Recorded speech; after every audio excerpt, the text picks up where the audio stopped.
And Brian, I think we're going to give this one to you. I think we recently had discussions around this.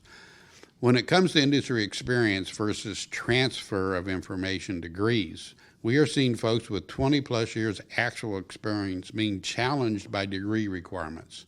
For example, some states have created equivalencies for experience versus degrees to protect the military retirees with experience without formal degrees. Is this a positive workforce solution? Thanks, Bill.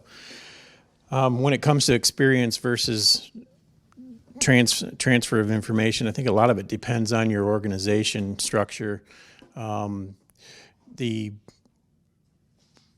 folks that live out on the floor have a lot of hands-on experience. You can have a degree and never make the floor, and that'll be a problem because you're no help to the people out on the floor.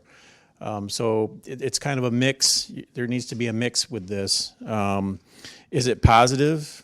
It can be if it's handled right. If your folks are willing to go out on the floor, that can be a positive experience. If they're not willing to go out on the floor, then that's a challenge for your organization.